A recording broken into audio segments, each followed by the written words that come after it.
Coloquei o dedo no leitor biométrico da porta e nada aconteceu. Tentei novamente. Nada. Apenas a luz vermelha piscando de forma intermitente e aquele bip irritante. Pela terceira vez, firmei o dedo no sensor com decisão. Vermelho de novo. Deve ser defeito, pensei. Busquei a chave na bolsa e a inseri na fechadura. Girei, ou melhor, tentei girar. O metal travou. Não entrava. Forcei um pouco mais, com cautela para não quebrar. Foi nesse instante que ouvi passos do outro lado. A porta se abriu. Um homem que eu nunca vira na vida me examinou de cima a baixo. Aparentava uns 40 e poucos anos, vestia uma camisa polo azul e tinha aquela cara amassada de quem acabara de acordar. Posso ajudar? Ele perguntou. Pisquei confusa. Conferi o número na porta. 1502. Meu apartamento. Cobertura, 15 andares, Vila Nova, Conceição. O lugar onde eu morava há 23 anos. Desculpe, mas quem é o senhor? Consegui articular. Sou o Paulo, moro aqui. E a senhora é. Eu moro aqui. Eu moro aqui. Como assim mora aqui? Este apartamento é meu. Helena Ribeiro.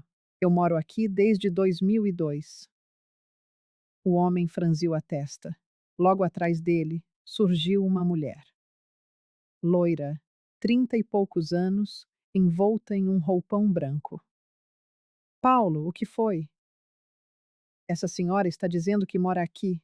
A mulher me lançou aquele olhar reservado a quem acredita estar lidando com uma louca.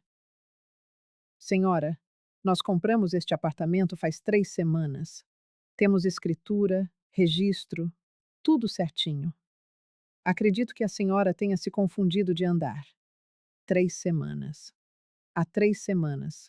Eu estava em Gramado.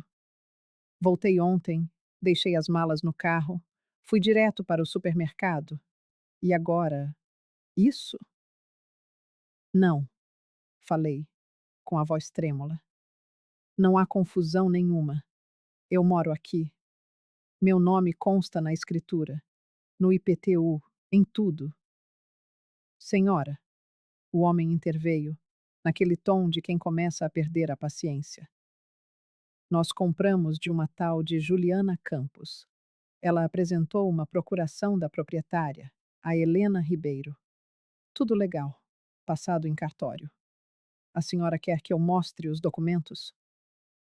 Juliana, minha filha. Meu estômago revirou. A Juliana. A Juliana vendeu? Antes de eu continuar, deixe-me perguntar a você que acompanha esta história. De qual cidade você está ouvindo? E diga-me nos comentários. Você já teve alguém da família que o traiu de um jeito que você nunca imaginou ser possível? Peguei o celular com as mãos trêmulas. Disquei para Juliana. Chamou, chamou, chamou. Alô? A voz dela soou irritada. Ao fundo, o barulho de criança chorando. Juliana, o que você fez? Oi, mãe. Chegou de viagem? Juliana, tem um casal estranho dentro do meu apartamento dizendo que comprou o imóvel de você. Houve silêncio do outro lado. Em seguida, um suspiro. Ah, é. Esqueci de te avisar. Esqueci de te avisar? Como assim esqueci de avisar? Mãe, não grita. Olha, era necessário, tá? A gente estava de afundado em dívidas. O Marcelo perdeu muito dinheiro. E. Bom, a senhora tinha deixado aquela procuração antiga, lembra? Para emergências. Então usei ela para vender o apartamento. Eu não conseguia acreditar no que estava ouvindo. Juliana, aquela procuração era para o caso de eu ter um AVC, uma emergência médica, para você poder pagar minhas contas. Bom, tecnicamente era válida para venda também. Conversei com um advogado. Que advogado? Um conhecido do Marcelo. Um conhecido do Marcelo, o marido dela. Aquele vagabundo que não trabalha direito há 5 anos. Juliana, você vendeu a minha casa sem me avisar enquanto eu estava de férias. Mãe, para de drama. A senhora tem dinheiro? Compra outro apartamento? Aluga alguma coisa? Sei lá. Drama? Você acha que isso é drama? Olha, não tenho tempo para isso agora. A Luísa está com febre, o Pedro está impossível. A gente conversa depois. E ela desligou na minha cara. Fiquei ali parada, estática, o celular na mão, encarando aquele casal de estranhos na porta do meu apartamento. Senhora, disse a mulher, com a voz mais suave agora. A senhora está bem? Quer sentar? Aceita uma água? Eu queria chorar, queria gritar, queria acordar e descobrir que tudo aquilo não passava de um pesadelo. Mas não fiz nada disso. Porque sabe o que é? Eu trabalhei 42 anos no departamento jurídico do escritório Andrade e Associados. 42 anos lidando com contratos, procurações, escrituras e fraudes. E se havia uma coisa que eu sabia, era exatamente o que fazer naquele momento. Não, obrigada, respondi, retomando o controle. Mas vou precisar de uma cópia da escritura de vocês e o nome do tabelião. O homem hesitou. Por quê? Porque minha filha cometeu um crime. E vocês, infelizmente, foram vítimas dela também. Desci para o térreo.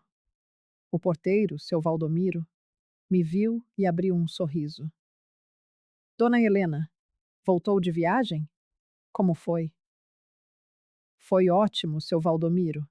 Me diga uma coisa: tem gente nova morando no meu apartamento? Ele ficou sem graça. O sorriso murchou. Ah, tem sim.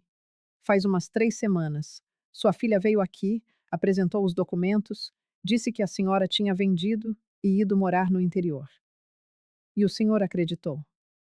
Dona Helena, ela tinha tudo: procuração, escritura nova, chaves novas. Eu não podia barrar. Respirei fundo. Não era culpa dele. Tudo bem, seu Valdomiro. Não foi culpa sua. Voltei para o carro. Meu Corolla 2019 prata. R$ 98.000 quando comprei. Entrei. Tranquei as portas. E só então, protegida pela solidão da cabine, deixei as lágrimas saírem. Chorei. Chorei de raiva, de choque, pela traição. Minha única filha, a menina que criei sozinha depois que o pai morreu. A menina cuja escola particular eu paguei R$ 2.400 por mês durante 12 anos. Faculdade de Publicidade no Mackenzie, R$ 4.800 por mês durante 4 anos. O casamento de 85 mil, que banquei porque o sonho dela era casar na igreja matriz. E ela me roubou. Não foi uma venda. Foi roubo. Enxuguei o rosto. Peguei o celular e liguei para o único hotel que conhecia nas redondezas. Flat nos Jardins, 380 a diária. Boa tarde, Flat Paulista. Em que posso ajudar? Preciso de um quarto. Hoje, por tempo indeterminado. Claro. Por quanto tempo a senhora pretende ficar? Ainda não sei. Mas aceita um pagamento mensal? Sim, senhora. R$ 8.500 por mês, tudo incluso.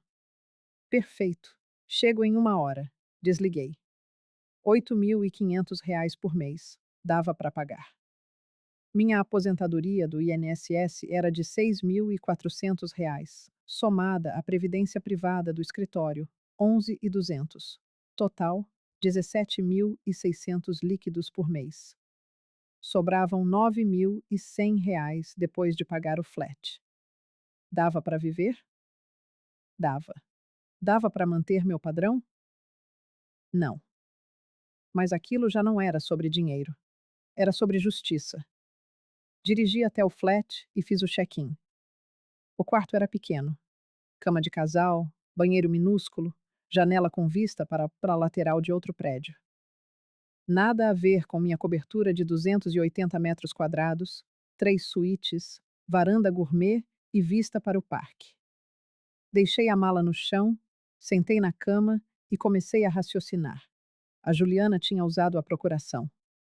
Aquele documento que fiz há 8 anos, em 2017, quando tive um susto de saúde e quis deixar tudo organizado caso algo me acontecesse. Mas aquela procuração era específica. Dizia: para fins de gestão médica, pagamento de contas e manutenção patrimonial em caso de incapacidade da outorgante. Venda de imóvel não entrava nisso, a não ser que peguei meu notebook, acessei meu e-mail e procurei por procuração nas mensagens antigas. Achei. Lá estava o PDF que o tabelião havia me enviado em 2017. Abri o arquivo. Li cada linha e quase caí da cama. Havia uma cláusula no final, em letras miúdas. Fica facultado à procuradora a venda de bens imóveis em situações de emergência financeira comprovada da outorgante. Eu não lembrava daquela cláusula. Jurava que não lembrava, mas ela estava lá, com minha assinatura embaixo. Ou seria mesmo minha assinatura? Peguei uma lupa que havia na gaveta do criado mudo. Dei zoom no PDF. Observei a assinatura. Helena M. Ribeiro. Minha firma sempre foi firme. Linha reta, letra cursiva impecável. Após 40 anos assinando documentos, cria-se um padrão. Mas aquela assinatura tinha um tremor. Sutil, mas existia. No M do meio, uma leve ondulação que eu nunca fazia, porque em 2017 eu tinha 64 anos, mão firme, vista boa e zero tremor. Aquela assinatura não era minha, era falsa. Sentia a adrenalina subir. Se a assinatura era falsa, a procuração era falsa. E se a procuração era falsa, a venda era nula. Peguei o celular e liguei para o Dr. Roberto Guimarães, advogado criminalista. Trabalhamos juntos no Andrade e associados por 20 anos.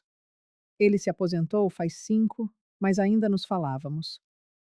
Helena, que surpresa! Como vai? Roberto, preciso de você.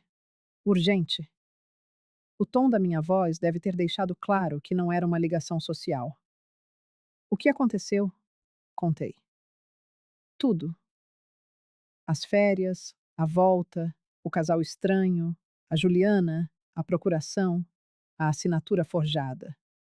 Ele ficou em silêncio quando terminei. Helena, você está dizendo que sua filha forjou uma procuração para vender sua casa? Estou. Meu Deus. Eu sei. Você tem a procuração original? Tenho. No meu cofre. Quer dizer, eu tinha. No cofre do apartamento onde agora tem gente morando? E você tem cópia digital? Tenho. Acabei de ver. A assinatura é falsa, Roberto. Tenho certeza. Você precisa de um perito grafotécnico. E rápido. Pode indicar alguém? Posso. Vou te mandar o contato agora. E Helena, isso vai ser feio. Muito feio. Você está preparada para processar sua filha? Pensei. Pensei na Juliana bebê, na Juliana criança, na Juliana adolescente dizendo te amo, mãe, antes de dormir. E pensei na Juliana adulta dizendo para de drama e desligando na minha cara. Estou, respondi. Então vamos começar. Nos 2 dias seguintes, segunda e terça-feira, 14 e 15 de janeiro, eu montei meu caso. Roberto me passou 3 contatos.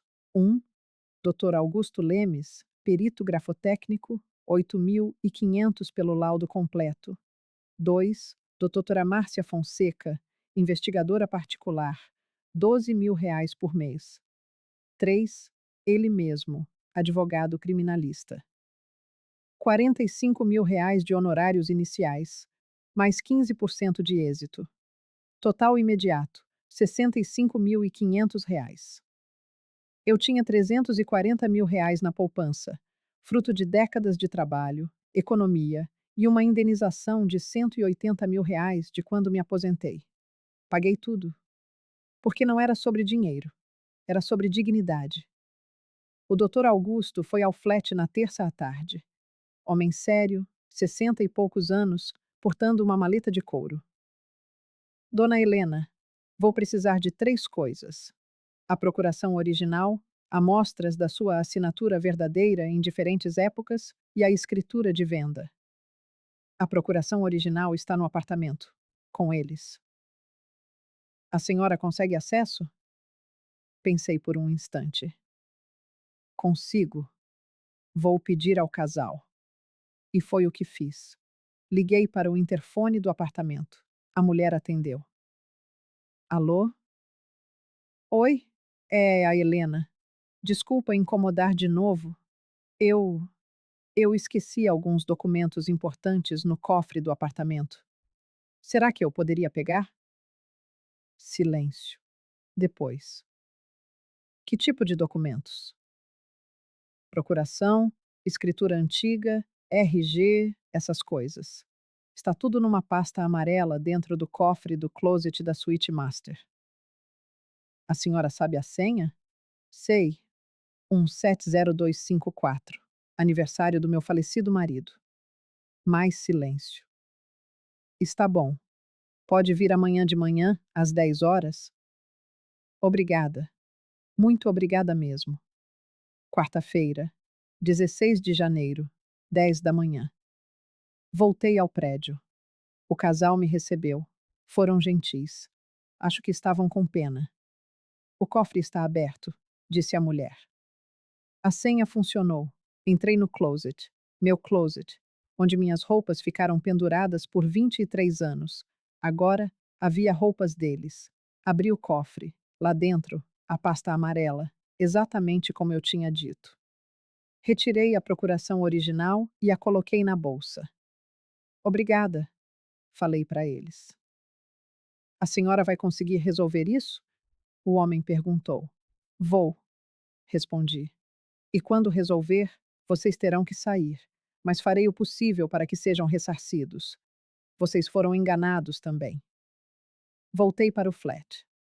O Dr. Augusto já me esperava na recepção. Subimos para o quarto. Ele abriu a maleta, tirou a lupa, lâmpadas especiais, uma câmera de alta resolução. Pegou a procuração, analisou, fotografou, mediu ângulos. 2 horas depois, olhou para mim. Dona Helena, essa assinatura é falsa. Tem certeza? Certeza absoluta. Olhe aqui. Ele apontou através da lupa.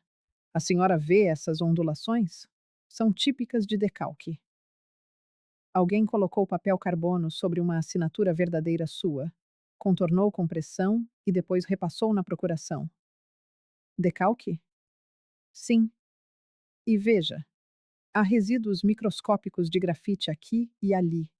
Não são visíveis a olho nu, mas no laboratório aparecerá tudo. Quanto tempo para o laudo completo? 3 dias úteis. Na segunda que vem, 20 de janeiro, a senhora terá o documento. Ele foi embora e eu fiquei ali, sozinha, olhando pela janela. Minha filha tinha planejado isso. Não fora impulso. Não fora desespero de última hora.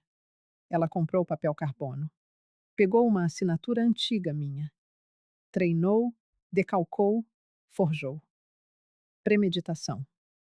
Peguei o celular. Entrei no aplicativo do Mercado Livre. Pesquisei no histórico de compras dela. Eu tinha a senha porque a ajudava a comprar coisas para os netos. E lá estava. Pedido de 23 de novembro de 2024. Papel carbono profissional. Pacote com 50 folhas, R$ 28,90. Data de entrega: 28 de novembro, 2 meses antes da venda. Salvei a captura de tela. Mais uma prova. Na quinta-feira, 17 de janeiro, a doutora Márcia Fonseca veio me ver. Era uma mulher determinada, de uns 50 anos, cabelos curtos e aquele olhar de quem já viu de tudo nesta vida. Dona Helena, vou precisar de acesso às suas contas bancárias, aos extratos e de uma autorização para investigar as contas da sua filha e do seu genro. Pode investigar, respondi prontamente. Eu autorizo tudo. A senhora suspeita de mais alguma coisa além da venda do apartamento? Pensei por um instante. Suspeitava. Eu tinha uma poupança conjunta com a Juliana, R$ 180.000. Era dinheiro guardado para os estudos dos meus netos. Ela tinha acesso. Quero saber se mexeram no dinheiro, disse eu. Quero saber se tocaram na poupança. A doutora Márcia anotou em seu caderno. Vou verificar. Mais alguma coisa? Quero saber onde o Marcelo está metido. Dívidas, jogos, o que for. Entendido. Ela foi embora e eu esperei. Sexta-feira, 18 de janeiro. Nada aconteceu.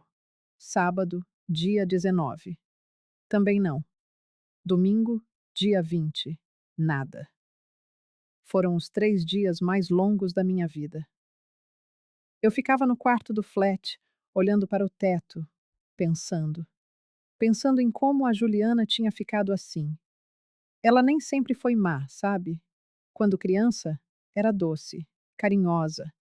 Me abraçava antes de dormir. Dizia que quando crescesse, ia cuidar de mim. O que aconteceu? O Marcelo. Foi o Marcelo. Eles se conheceram na faculdade. Ele era bonito, charmoso, cheio de planos grandiosos. Dizia que ia abrir uma agência de marketing, que ia ganhar muito dinheiro, que daria uma vida ótima para ela. Eu desconfiei desde o começo. Mas a Juliana estava apaixonada. E quem sou eu para ficar no caminho do amor da minha filha, não é? Eles se casaram em 2010. Eu paguei o casamento. R$ 85.000. Igreja, festa, lua de mel em Cancún. Nos primeiros anos foi bom. O Marcelo até trabalhava. A agência deles deu certo por um tempo. Eles tinham dinheiro. Mas em 2018 tudo começou a cair. Clientes sumindo, contratos não renovados. E o Marcelo começou a ficar estranho, nervoso, sempre grudado no celular. A Juliana vinha me pedir dinheiro. Mãe, é só até a gente se estabilizar, dizia ela. E eu dava R$ 5.000 aqui, R$ 8.000 ali. Em 2020, eles venderam a casa deles. Foram morar num apartamento alugado, menor. É temporário, mãe. Em 2022, a Juliana me pediu R$ 50.000 para quitar umas dívidas. Eu dei. E agora, em 2025? Agora ela tinha vendido a minha casa. E você? Você também já ajudou alguém da família tantas vezes que perdeu a conta? E mesmo assim, foi apunhalado pelas costas? Segunda-feira, 21 de janeiro, 9 da manhã. O doutor Augusto me enviou o laudo por e-mail. Baixei, abri, li. Laudo técnico de análise grafotécnica. Perito, Dr. Augusto Lemes, CRP 45.892.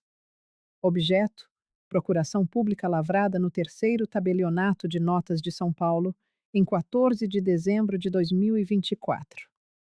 Conclusão: a assinatura atribuída a Helena Maria Ribeiro, presente no documento analisado, não é autêntica.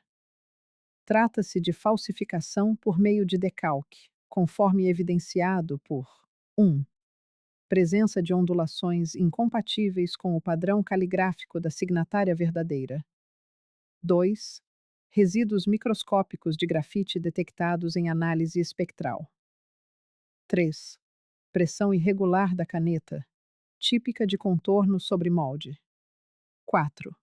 Ausência de características dinâmicas próprias da escrita natural da signatária. Classificação: falsidade ideológica. Artigo 299 do Código Penal. Grau de certeza: 99,7%. São Paulo, 21 de janeiro de 2025. Dr. Augusto Lemes, perito grafotécnico judicial. Imprimi o documento. Coloquei numa pasta. Mais uma arma. Terça-feira, 22 de janeiro. A doutora Márcia me ligou. Dona Helena, preciso que a senhora se sente. O que eu descobri é pesado. Pode falar. A poupança conjunta da senhora com a Juliana, R$ 180.000, foi zerada em novembro de 2024. Fechei os olhos, sentindo o baque. Ela tirou tudo? Tudo. E tem mais. Eu rastreei o Marcelo. Ele está devendo R$ 847.000. 847.000? Repeti, incrédula. Isso. Para casas de apostas online. Bet365, Sporting Bet, umas 5 plataformas diferentes. E mais R$ 230.000 para agiotas. Tenho os extratos aqui. Ele apostava todo dia. Às vezes, R$ 15.000 numa única aposta. Meu Deus! E a Juliana sabia? Sabia. Tem mensagens dela no WhatsApp dele cobrando, brigando. Ela descobriu em outubro. E em novembro? Bem, em novembro, ela começou a planejar a venda do apartamento da senhora. Houve um silêncio na linha. Dona Helena? Estou aqui. Tem mais uma coisa. A escritura de venda. O valor declarado foi de R$ 2.100.000. O apartamento da senhora valia R$ 3.800.000, fácil. Eles venderam por R$ 2.100.000, um prejuízo de R$ 1.700.000. E onde está esse dinheiro? 847.000 pagaram as dívidas do Marcelo. 180.000 tinham saído da poupança antes. 250.000 foram transferidos para uma conta nas Ilhas Cayman, offshore, provavelmente do Marcelo. E o resto? O resto sumiu. Provavelmente gasto em espécie, agiotas, mais apostas. Respirei fundo, buscando forças. Doutora Márcia, eu preciso de tudo isso documentado. Tudo. Já está. Vou mandar por e-mail e entregar a cópia física amanhã. Desliguei. E sabe o que eu senti? Não foi raiva. Foi frieza. Uma frieza que eu nunca havia sentido antes. Porque agora não era apenas sobre o apartamento. Era sobre tudo. A Juliana não tinha roubado apenas a minha casa. Tinha roubado a poupança dos próprios filhos. Tinha usado meu nome para sustentar o vício do marido. Tinha me deixado, literalmente, sem teto e achava que eu ia aceitar quieta. Quarta-feira, 23 de janeiro. Fui ao escritório do Dr. Roberto. Coloquei tudo na mesa dele: laudo grafotécnico, relatório da investigadora, capturas de tela das compras de papel carbono, extratos bancários, tudo. Ele leu devagar, anotando cada detalhe. Quando terminou, tirou os óculos e limpou as lentes. Colocou-os de volta. Helena, com isso aqui, eu processo ela por 1. Falsidade ideológica. Artigo 299 do Código Penal. Pena de 1 a 5 anos. 2. Estelionato. Artigo 171, de 1 a 5 anos. 3. Apropriação indébita. Artigo 168, de 1 a 4 anos. 4. E o mais grave, crime contra o idoso, Lei 10.741, de 2003. Pena aumentada em até 1/3. Somando tudo, ela pode pegar de 5 a 12 anos de prisão. E não é pena alternativa, é prisão. E o Marcelo? Coautor. Mesma pena. E o apartamento? Com a anulação da venda, ele volta para você. O casal que comprou vai ter que sair. Mas podem processar a Juliana para reaver o dinheiro deles. Quando a gente entra com o processo? Amanhã, quinta-feira. Eu protocolo na delegacia e no fórum ao mesmo tempo. Assenti com a cabeça. Helena, ele segurou minha mão. Tem certeza? Depois que entrar, não tem volta. Sua filha vai ser presa. Olhei fundo nos olhos dele. Certeza absoluta. Ele acenou. Então vamos. Quinta-feira, 24 de janeiro. Às 14h30, o doutor Roberto protocolou. Boletim de ocorrência na terceira delegacia de polícia. Ação penal no Fórum Criminal da Barra Funda. Pedido de bloqueio de bens da Juliana e do Marcelo. Pedido de anulação da escritura de venda. E às 16h47, dois policiais civis bateram na porta da casa da Juliana.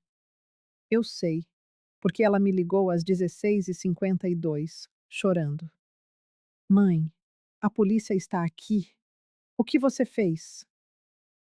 Fiz justiça, Juliana. Você me denunciou? Sua própria filha.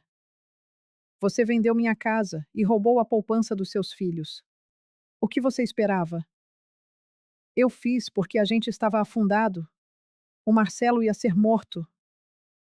Não era problema meu. Silêncio. Depois, ouvi a voz dela, baixa e perigosa. Eu sou sua filha. Você me botou na cadeia. Nunca vou te perdoar. O sentimento é recíproco. Desliguei e bloqueei o número. A Juliana foi presa na sexta-feira, 25 de janeiro, às 8 da manhã. Prisão temporária de 30 dias. Delegacia da Mulher? Não.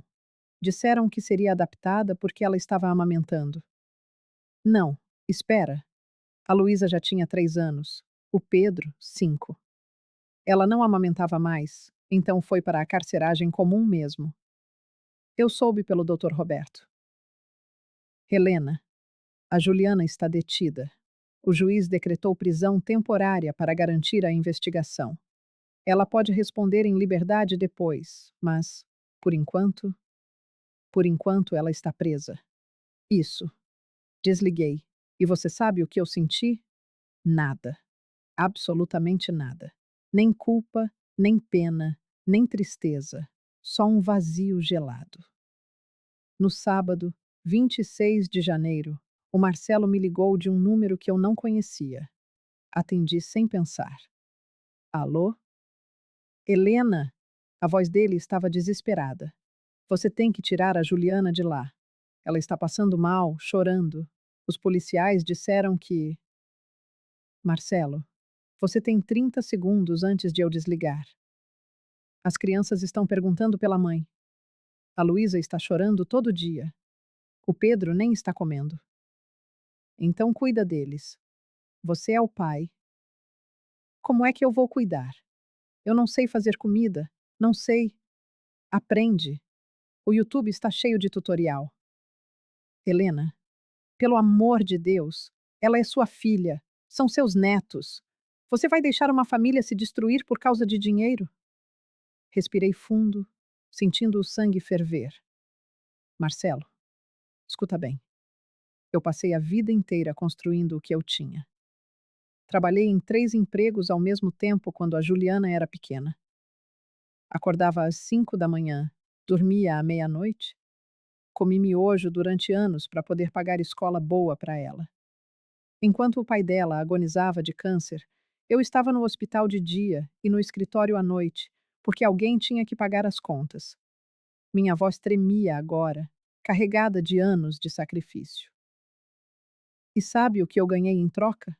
Uma filha que me roubou, que falsificou minha assinatura, que vendeu minha casa enquanto eu estava de férias, que pegou a poupança que era para os filhos dela e deu para o marido viciado jogar fora. Então, não, Marcelo. Não é por causa de dinheiro. É por causa de dignidade. Mas, mas as crianças. As crianças têm pai, você, e têm avó, eu. Mas a mãe deles escolheu cometer um crime. Agora ela aguenta as consequências. Helena e Marcelo, a polícia já te investigou? Porque você é coautor. Você sabia de tudo. Você gastou o dinheiro. Então se prepara. Você é o próximo. Desliguei e bloqueei aquele número também. Domingo, 27 de janeiro. Fui visitar o apartamento. Marquei com o casal, Paulo e Cláudia. Agora eu sabia os nomes. Para buscar o restante dos meus documentos. Cheguei às 10 da manhã. Eles abriram a porta, visivelmente constrangidos. Dona Helena, a gente viu no jornal sobre sua filha. Viram? A gente sente muito. Não precisam sentir. Vocês foram enganados também. Entrei. O apartamento estava diferente. Móveis novos, quadros novos, cheiro diferente. Mas ainda era o meu apartamento. As paredes que eu pintei de cinza pérola, o serviço da 4 em 2019. O piso de porcelanato que eu instalei, R$ 18.500 em 2020. A churrasqueira da varanda que eu reformei, R$ 12.800 em 2021. Cada centímetro daquele lugar tinha o meu suor. A senhora quer sentar? Um café? A Cláudia ofereceu. Não, obrigada. Só vim buscar os documentos mesmo. Fui até o escritório, meu antigo escritório. Agora era o quarto de hóspedes deles. Abri a gaveta da escrivaninha. Ainda havia papéis meus, certidões, diplomas, certificados. Peguei tudo e coloquei numa caixa. Dona Helena, o Paulo chamou da porta. Quando, quando a senhora acha que vai resolver isso? Judicialmente? Rápido. O advogado disse que em 60 dias a gente tem a primeira audiência. E a gente? O que vai acontecer com a gente? Olhei para ele. Um homem jovem, uns 42 anos. Ela, 38. Um casal trabalhador. Provavelmente juntaram economias por anos para comprar um apartamento e foram enganados pela minha filha. Vocês vão ter que sair quando a venda for anulada. Mas eu vou testemunhar a favor de vocês no processo contra a Juliana, para vocês receberem o dinheiro de volta. E se ela não tiver dinheiro para devolver? Aí, vocês penhoram os bens dela: carro, móveis, o que tiver. Ele engoliu em seco. Terminei de pegar os documentos, 3 caixas no total. Coloquei no carro. Antes de sair, olhei para trás, para o prédio. Meu prédio. 23 anos morando ali. 23 anos subindo aquele elevador. 23 anos acordando com vista para o parque. E agora? Agora eu morava num flat de 35 metros quadrados. Mas eu ia voltar. Ia recuperar o que era meu. Segunda-feira, 28 de janeiro. Fui chamada para depor na delegacia. A delegada, doutora Patrícia Moura, uns 50 anos, olhar sério, me recebeu numa sala pequena. Dona Helena, obrigada por vir. Vou precisar do seu depoimento formal sobre os fatos. Claro. Ela ligou um gravador. Pode começar. Conte tudo desde o início, e eu contei. Contei sobre as férias em Gramado, o retorno, a biometria que não funcionava, o casal estranho, a ligação para a Juliana. Contei sobre a descoberta da venda, a procuração falsa, os R$ 180.000 roubados da poupança, as dívidas do Marcelo com apostas. Tudo. Levou 2 horas. Quando terminei, a delegada desligou o gravador. Dona Helena, eu trabalho há 26 anos na polícia. Já vi muita sacanagem. Mas isso é de um nível de crueldade que choca até a mim. Pois é. A senhora tem filhos? Tenho. Uma filha, que está presa. Ela acenou, pensativa. E a senhora? A senhora não sente vontade de desistir? De perdoar? Afinal, são seus netos também. Olhei para ela fixamente e indaguei.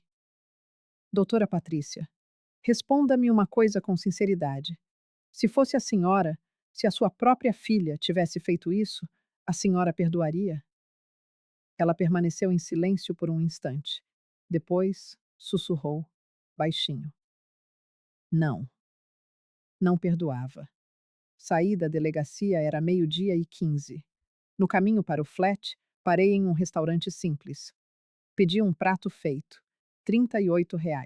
Arroz, feijão, bife e salada. Comi sozinha, olhando pela janela, observando a gente que passava na rua, e pensei: será que estou sendo muito dura?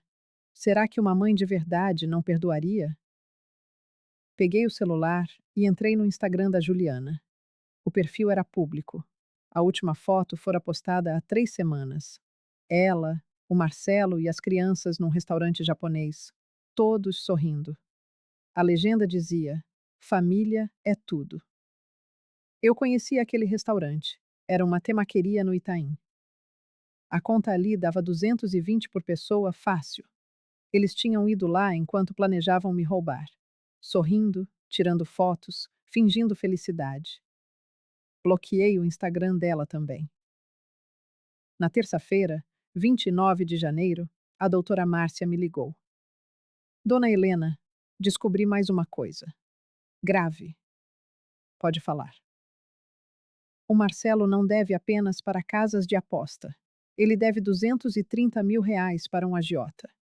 E esse agiota é ligado ao PCC. Meu estômago gelou. PCC? Ao comando? Sim, eu tenho as conversas. O agiota ameaçou a família dele. Disse que ia buscar se não pagasse até dezembro. E eles pagaram? Pagaram. Com parte do dinheiro da venda do seu apartamento. Fez-se silêncio na linha. Dona Helena, isso muda tudo, porque agora podemos alegar coação, dizer que a Juliana fez o que fez porque estava sendo ameaçada. Mas ela não estava sendo ameaçada diretamente, doutora. O Marcelo estava, pelas dívidas que ele contraiu. Sim, mas juridicamente, não, doutora Márcia. Não vamos usar isso como atenuante. Ela teve escolhas. Podia ter me contado. Podia ter ido à polícia. Podia ter se divorciado dele. Ela escolheu me roubar. Entendo. Só queria que a senhora soubesse. Obrigada, mas não muda nada. Desliguei. E fiquei pensando. O Marcelo estava sendo ameaçado de morte. Tá. Isso justificava roubar a sogra? Não. Na quarta-feira, 30 de janeiro, o doutor Roberto chamou-me ao seu escritório. Helena, tenho novidades, boas e ruins. Vou começar pelas ruins. A defesa da Juliana conseguiu o habeas corpus. Ela sairá da prisão temporária amanhã. Senti uma pontada de. De quê? Raiva? Frustração? E a boa? Perguntei. O processo está andando rápido. A primeira audiência de instrução e julgamento foi marcada para o dia 24 de fevereiro, daqui a 25 dias. Tão rápido? É crime contra idoso. Tem prioridade na tramitação. E com as provas que temos, o juiz quer resolver logo. E o apartamento? Temos uma audiência de liminar dia 10 de fevereiro. Se ganharmos, a venda é suspensa imediatamente. E você pode voltar para lá enquanto aguarda o julgamento final. E se perdermos? Não vamos perder. Helena, temos tudo: laudo grafotécnico, testemunhas, investigação, documentos. É impossível perder. Eu queria acreditar, mas 42 anos trabalhando com a justiça me ensinaram que nada é impossível. Quinta-feira, 31 de janeiro, a Juliana saiu da cadeia. Não me ligou, não mandou mensagem, nada. Na sexta-feira, 1º de fevereiro, decidi fazer algo que estava evitando. Fui ver meus netos. Liguei para o Marcelo. Ele atendeu. Helena? Quero ver a Luísa e o Pedro. Houve um silêncio do outro lado. A Juliana não vai gostar. Não estou pedindo permissão para a Juliana. Estou avisando você. Sábado, 10 da manhã, no Parque Ibirapuera, Portão 3. Se não levarem as crianças, eu peço judicialmente. Entendido? Tá bem. No sábado, 2 de fevereiro, às 10 da manhã, esperei no portão do parque. O clima estava abafado, 28 graus, céu nublado. Às 10h15, vi o Marcelo chegando, sozinho, com a Luísa e o Pedro. A Juliana não veio. Vovó! Gritou a Luísa, correndo para mim. Peguei-a no colo. 3 anos, cabelo cacheado, olhos claros. Oi, minha linda! Que saudade! O Pedro veio mais devagar. 5 anos, sério para a idade. Oi, vovó! Oi, meu amor. Dei um abraço apertado nele. O Marcelo ficou de longe, mãos nos bolsos. Vocês podem ficar com ela por 2 horas, disse ele. Mas não podem sair do parque. Está bom. Ele foi embora. Passei 2 horas com meus netos. Compramos picolé, R$ 12 cada. Andamos de pedalinho no lago, R$ 40 por meia hora. Eles me contaram sobre a escola, os amigos, os desenhos preferidos. De repente, a Luísa perguntou: Vovó, por que você não mora mais na casa grande? Meu coração apertou. Porque. Porque a vovó precisou sair, meu amor. A mamãe disse que você está brava com ela. Estou. Por quê? Como explicar para uma criança de 3 anos que a mãe dela é uma criminosa? Porque ela fez uma coisa muito feia comigo. Mas isso não tem nada a ver com vocês, está bem? Eu amo vocês do mesmo jeito. Você volta para a casa grande? Vou. Em breve.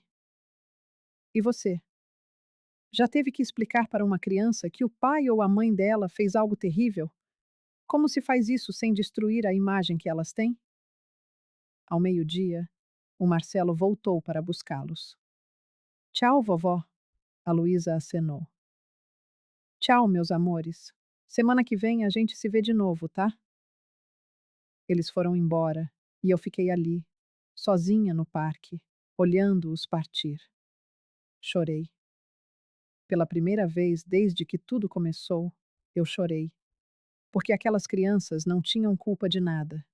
Iam crescer sabendo que a mãe delas era uma ladra e que a avó foi quem a colocou na cadeia. Como isso fica na cabeça de uma criança? Mas, ao mesmo tempo, o que eu poderia fazer? Deixar passar? Fingir que não aconteceu? Não, não podia.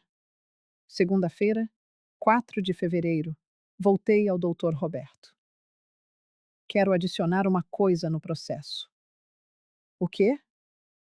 Quero que a Juliana seja obrigada a devolver os R$ 180 mil da poupança das crianças, com correção e juros, tudo numa conta bloqueada para elas, que só poderá ser acessada quando completarem 18 anos. Posso fazer isso. Vou pedir como dano moral e indenização. Faça. Terça-feira, 5 de fevereiro, a Juliana me mandou uma carta. Não por WhatsApp, não por e-mail. Uma carta, pelos correios, manuscrita. Abri e li. Mãe, eu sei que a senhora não quer falar comigo. E eu entendo. Eu fiz uma coisa horrível. Mas eu preciso que a senhora saiba. Eu não fiz por maldade. Eu fiz por desespero. O Marcelo estava devendo para gente perigosa. Eles ameaçaram minhas filhas, mãe. Disseram que iam buscar a Luísa na escola se a gente não pagasse. Eu entrei em pânico. Eu não sabia o que fazer. Pensei em contar para a senhora, mas eu tinha vergonha. A senhora sempre falou mal do Marcelo, ia dizer. Eu avisei. E eu não aguentava ouvir isso. Então eu pensei: a senhora tem dinheiro. A senhora tem o apartamento. Se eu vendesse e pagasse as dívidas, a gente se salvava. E depois, quando a gente se estabilizasse, eu comprava outro apartamento para a senhora. Ora, melhor até. Eu não queria roubar. Eu queria pegar emprestado. Mas deu tudo errado. E agora eu perdi tudo. Meu marido está falido. Minhas filhas estão confusas. E a senhora me odeia. Eu mereço. Eu sei que mereço. Mas eu queria que a senhora soubesse que eu não sou um monstro. Sou só uma mãe desesperada que fez a escolha errada. Me perdoa, mãe. Por favor, Juliana. Li 3 vezes. Rasguei. Joguei no lixo. Por que não? Não era desespero. Era crime. Ela tinha escolhas. Muitas. Podia ter ido à polícia denunciar as ameaças. Podia ter pedido divórcio e proteção judicial. Podia ter me contado e resolveríamos juntas. Mas não. Ela escolheu me roubar. Em segredo. Enquanto eu estava de férias.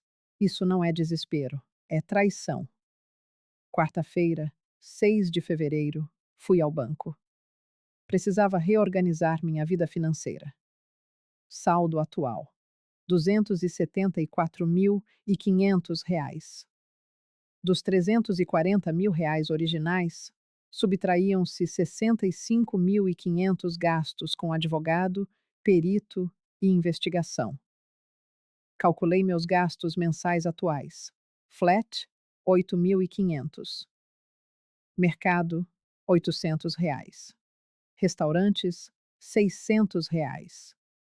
Transporte e Uber, 450. Remédios, 380. Academia, 250. Extras, 520. O total mensal ficava em R$ 11.500. Minha renda mensal somava 17.600, juntando as aposentadorias. Sobravam R$ 6.000. Dava para viver. Mas por quanto tempo? Se o processo demorasse um ano, eu gastaria 138 mil só com o flat. Minha reserva financeira iria minguar, mas não tinha jeito. Era temporário. Logo eu voltaria para o apartamento. Quinta-feira, 7 de fevereiro, o Dr. Roberto me ligou. Helena, a defesa da Juliana entrou com um pedido de conciliação. Conciliação? Sim. Eles querem fazer um acordo, evitar o julgamento. Que tipo de acordo? A Juliana devolve o apartamento para você, paga uma indenização de R$ 100.000 e você retira a queixa criminal. Fiz as contas rápido. R$ 100.000 mais o apartamento que já era meu? Não. Helena? Não, Roberto. Ela não roubou só o apartamento. Roubou a poupança das crianças. Vendeu minha casa por R$ 1.700.000 abaixo do valor real. Falsificou minha assinatura. E acha que R$ 100.000 resolvem? Não. Então você quer ir a julgamento? Quero. E quero que ela seja condenada criminalmente, com tudo a que tem direito. Entendido. Sexta-feira, 8 de fevereiro, recebi uma ligação inesperada. Era um número que eu não conhecia. Atendi. Alô, dona Helena? Aqui é a doutora Verônica Santos, advogada do casal que comprou o seu apartamento, o Paulo e a Cláudia. Oi. Nós estamos entrando com uma ação contra a Juliana também, para reaver o dinheiro da compra, R$ 2.100.000. E queríamos saber se a senhora toparia testemunhar. Claro, sem problema. Obrigada, e nós sentimos muito pelo que aconteceu. A gente comprou de boa fé, a senhora sabe, não é? Eu sei. Vocês foram vítimas também. É, mas agora vamos perder o apartamento e o dinheiro se ela não devolver. Ela não tem dinheiro, doutora Verônica. Gastou tudo pagando dívida do marido. Nós sabemos. Por isso vamos penhorar os bens deles. Carro, móveis, tudo. Façam. Desliguei e pensei. A Juliana criou um efeito dominó. Não afundou só a ela mesma, afundou um casal inocente também. Sábado, 9 de fevereiro, véspera da audiência da liminar, fui à igreja. Eu não sou religiosa. Nunca fui muito de ir à missa, mas naquele dia, sei lá, precisava de um lugar quieto para pensar. Sentei num banco lá no fundo, a igreja vazia, um silêncio pesado, e rezei. Não para Deus perdoar a Juliana. Rezei para ter forças para continuar, porque estava difícil, sabe? Estava difícil acordar todo dia sabendo que minha filha me odiava. Estava difícil ver meus netos e saber que eles iam crescer achando que eu sou a vilã. Estava difícil continuar firme quando todo mundo, o Marcelo, a Juliana, até alguns conhecidos, me olhava como se eu fosse a malvada por colocar a própria filha na cadeia. Mas, ao mesmo tempo, eu não podia desistir, porque se eu desistisse, a mensagem seria: pode me roubar, pode me trair, que eu vou perdoar porque somos família. E não, não era assim que funcionava. Segunda-feira, 10 de fevereiro, 10 da manhã, audiência de liminar no Fórum Cível. O juiz era o doutor Márcio Teixeira, uns 60 anos, cabelo grisalho. De um lado, eu e o doutor Roberto. Do outro, a Juliana, o advogado dela, doutor Henrique Lopes, e o casal Paulo e Cláudia, com a advogada deles. A Juliana me olhou quando entrei. Um olhar duro, cheio de raiva. Eu não desviei. Olhei de volta. O juiz começou. Bom, estamos aqui para analisar o pedido de liminar da autora, Helena Maria Ribeiro, para anulação da escritura de venda do imóvel localizado na Rua Funchal, 1502, Vila Nova Conceição. A autora alega falsificação de assinatura na procuração utilizada para a venda. A ré, Juliana Ribeiro Campos, alega que a procuração era válida e que agiu dentro dos poderes outorgados. Vamos aos documentos.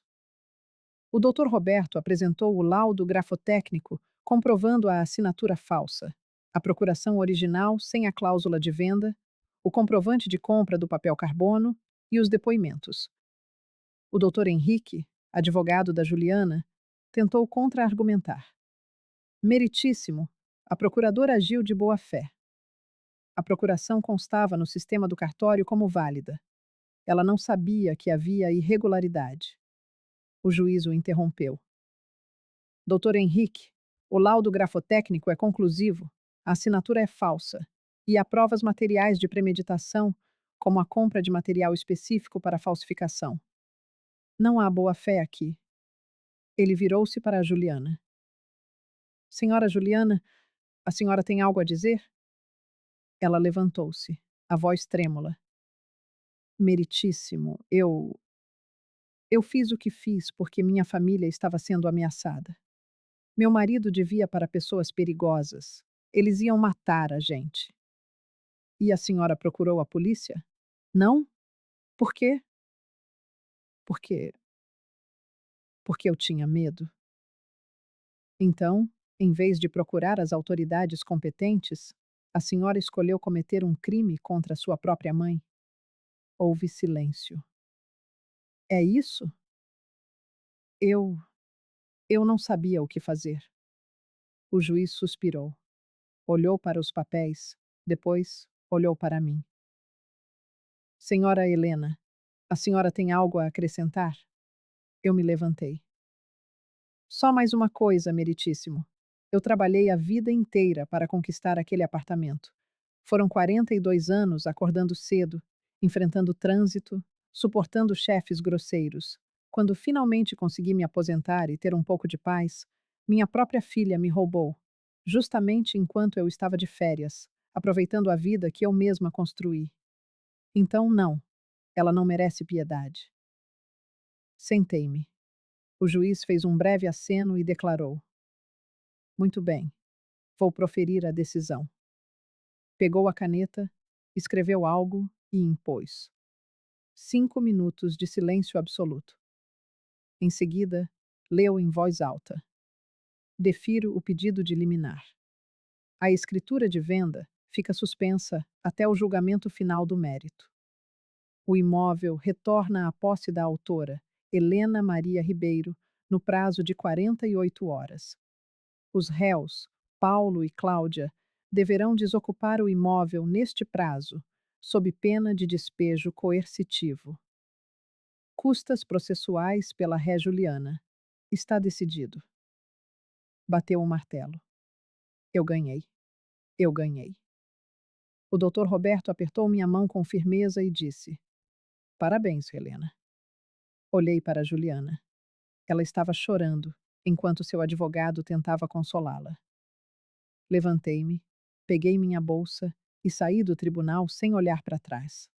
Quarta-feira, 12 de fevereiro, 3 da tarde. Voltei para o meu apartamento. Exatamente 48 horas depois da decisão do juiz, como mandava a liminar. Paulo e Cláudia já tinham saído. Deixaram as chaves na portaria com o seu Valdomiro. Dona Helena, ele me cumprimentou, com um sorriso de alívio. Que bom ter a senhora de volta. Obrigada, seu Valdomiro. Peguei as chaves e subi para o 15º andar. Inseri a chave na fechadura. Girei. A porta se abriu. Entrei e estanquei. O apartamento estava vazio. Não completamente vazio, pois os móveis fixos ainda estavam lá. Os armários da cozinha, o box do banheiro, essas coisas embutidas. Mas o resto, o sofá, a mesa, a cama, a televisão, os quadros, tudo o que era móvel havia sumido. Paulo e Cláudia levaram tudo. Liguei imediatamente para o doutor Roberto. Roberto, eles levaram todos os móveis. Eles podem, Helena. Tecnicamente, eles compraram o apartamento na modalidade porteira fechada, mobiliado. Então, os móveis pertencem a eles até a sentença final. Mas. Mas eu não tenho nada aqui. Eu sei. Você vai ter que mobiliar novamente ou aguardar a sentença final. Desliguei o telefone. Olhei em volta. Um apartamento de 280 metros quadrados. Vazio. Fazia eco quando eu andava. Frio. Sentei-me no chão da sala. Encostei as costas na parede e ri. Ri porque a situação era tão absurda que só rindo mesmo para não desabar. Eu tinha voltado para o meu apartamento, mas ele estava vazio, tal qual a minha vida naquele momento. Passei a primeira noite ali, no chão mesmo. Dormi em um colchão inflável que comprei no caminho por R$ 180. Sem TV, sem mesa, sem nada. Apenas eu e o eco. Quinta-feira, 13 de fevereiro. Comecei a mobiliar a casa de novo. Fui a uma loja de móveis usados. Comprei um sofá de 2 lugares por R$ 800. Uma mesa de jantar pequena com 4 cadeiras, 450. Uma cama de casal simples, 650. Um guarda-roupa básico, R$ 520. Uma geladeira usada, R$ 1.200. Um fogão, 680. Um micro-ondas, 240. E uma TV de 42 polegadas, também usada, por 890. Total, R$ 5.430. Ficava muito longe dos móveis de qualidade que eu tinha antes, mas dava para o gasto. Entreguei o endereço e fiz o pagamento à vista. A entrega será amanhã, das 14 às 18 horas, informou o vendedor. Sexta-feira, 14 de fevereiro. Os móveis chegaram. Passei o dia organizando tudo, montando a cama, arrumando o guarda-roupa, ligando a geladeira na tomada. Era uma sensação estranha. O apartamento era o mesmo, as paredes eram as mesmas, mas o ambiente parecia violado, diferente. Era como se a presença de estranhos ali tivesse alterado a energia do lugar. Sábado, 15 de fevereiro. Fui ver meus netos novamente. A mesma rotina de sempre. Parque Ibirapuera, 10 da manhã. Mas dessa vez, quando cheguei, havia alguém além do Marcelo, a Juliana. Ela estava ali, parada ao lado dele, de braços cruzados, olhando para mim com aquela expressão de desafio. Respirei fundo e me aproximei. Juliana! Mãe! As crianças correram na minha direção antes que a tensão piorasse. Vovó! Vovó! Peguei-as no colo, Beijei seus rostinhos, mas não tirei os olhos de Juliana. Não sabia que você viria. Falei, seca. São minhas filhas. Eu vou onde eu quiser. Tudo bem, mas o combinado eram 2 horas com elas, sem interferência. Eu não vou interferir. Só vou ficar observando. Ótimo, pensei. Isso vai ser divertido. Passei as 2 horas com as crianças, mas o tempo todo sentia o olhar de Juliana queimando as minhas costas. Compramos pipoca, R$ 8. Andamos de bicicleta alugada, R$ 25. Sentamos na grama. A Luísa perguntou: Vovó, você voltou para a casa grande? Voltei, meu amor. Podemos ir lá? Olhei para Juliana, que estava a uns 10 metros, fingindo mexer no celular, mas claramente escutando cada palavra. Podem, mas vocês têm que combinar com a mãe de vocês antes. Meio-dia. Hora de ir embora. As crianças correram para Juliana. Ela as abraçou, beijou e então olhou para mim. Mãe, a gente precisa conversar. Não temos nada para conversar. Temos sim, sobre o julgamento. O que tem o julgamento? Eu quero fazer um acordo. Não. Mãe, escuta. Se isso for para júri, eu posso pegar até 12 anos de prisão. Minhas filhas vão crescer sem mãe. Deveria ter pensado nisso antes de me roubar. Eu não roubei. Eu peguei emprestado. As pessoas ao redor começaram a olhar. Juliana percebeu e abaixou o tom de voz. Olha, eu sei que errei. Eu sei. Mas estou disposta a pagar tudo de volta. O apartamento, a poupança, tudo. Só. Só não me coloca na cadeia. Por favor. Olhei para ela. Minha filha, 36 anos, olhos vermelhos, cara de quem não dormia direito fazia dias. E não senti nada. Juliana, você falsificou minha assinatura, vendeu minha casa, roubou a poupança dos seus filhos, fez tudo pelas minhas costas enquanto eu estava de férias. E agora quer que eu retire a queixa porque você está com medinho da cadeia? Não é medinho. Eu tenho filhas pequenas. Eu também tinha uma filha pequena e criei ela sozinha depois que o pai morreu, trabalhando em 3 empregos. Você acha que foi fácil? Mas eu nunca roubei ninguém. Eu não sou você, claramente. Ela começou a chorar. Por que você está sendo tão cruel? Eu sou sua filha. E é exatamente por isso que dói mais. Porque eu te criei para ser melhor do que isso. Eu te ensinei valores e você desprezou tudo. Eu estava desesperada. Todo mundo fica desesperado em algum momento da vida, Juliana. A diferença é que a maioria das pessoas não comete crimes. Virei as costas para sair. Mãe, espera. Não esperei. Fui embora. E você? Você também já teve que ser dura com alguém que ama porque era a coisa certa a fazer? E mesmo assim, sentiu vontade de voltar e abraçar? Segunda-feira, 17 de fevereiro, uma semana antes do julgamento criminal. O Dr. Roberto me chamou para o último ensaio. Helena, você será chamada para depor. A acusação fará perguntas. A defesa também. Você precisa estar preparada. Preparada como? A defesa vai tentar te desestabilizar emocionalmente. Vão falar das suas netas. Vão dizer que você está destruindo uma família. Você não pode fraquejar. Não vou fraquejar. Tem certeza? Olhei firmemente para ele. Certeza absoluta. Terça-feira, 18 de fevereiro. Fui fazer compras. Precisava de uma roupa adequada para o tribunal. Comprei um terno social feminino num brechó, R$ 180. Um sapato fechado preto, 120. Uma bolsa discreta, 85. Total, R$ 385. Não era chique, mas era respeitoso. Quarta-feira, 19 de fevereiro. Recebi uma mensagem de Juliana, vinda de um número novo. Ela devia ter comprado outro chip.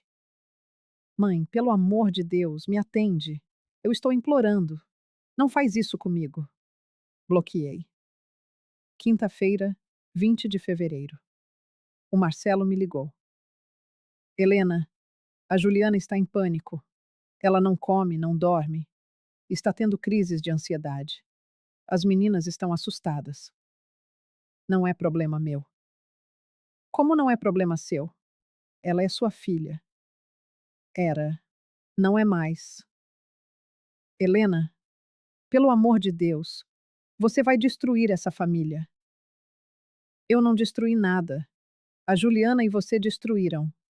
Eu só estou fazendo a minha parte de não deixar passar impune. Você é uma velha amargurada. É por isso que o seu marido morreu e te deixou sozinha. Senti como se tivesse levado um soco no estômago. O ar me faltou. Repete, falei com a voz baixa. Você é uma. Não, interrompi. A parte do meu marido, repete. Silêncio do outro lado da linha. É isso que você acha? Que o Fernando morreu porque eu sou amargurada? Eu. Eu não quis dizer. Quis sim. E sabe de uma coisa, Marcelo? Você está certo. Eu sou amargurada. Sabe por quê? Porque eu gastei anos da minha vida ajudando vocês. Anos. E vocês me roubaram. Então, sim, estou amargurada. E com muito direito. Desliguei e chorei. Porque aquilo doeu profundamente. O Fernando morreu fazia 4 anos. Câncer de pulmão. Fumou a vida inteira e parou tarde demais. Eu cuidei dele até o último dia. Vi meu marido definhar. Vi ele sofrer. E no final, segurei a mão dele enquanto ele partia. E agora o Marcelo usava isso contra mim? Fui ao banheiro, lavei o rosto, olhei no espelho. 72 anos. Cabelo grisalho, rugas, olheiras profundas. Mas firme. Ainda firme. Sexta-feira, 21 de fevereiro. Fui à igreja novamente. Acendi uma vela para o Fernando. Amor, falei baixinho, olhando para a chama trêmula. Eu estou fazendo a coisa certa, não estou? Me diz que eu estou fazendo a coisa certa. A chama tremeu. Não era uma resposta, era apenas o vento. Mas eu quis acreditar que era ele dizendo: Você está, Chica. Segue em frente. Sábado, 22 de fevereiro. Não vi meus netos. O Marcelo cancelou.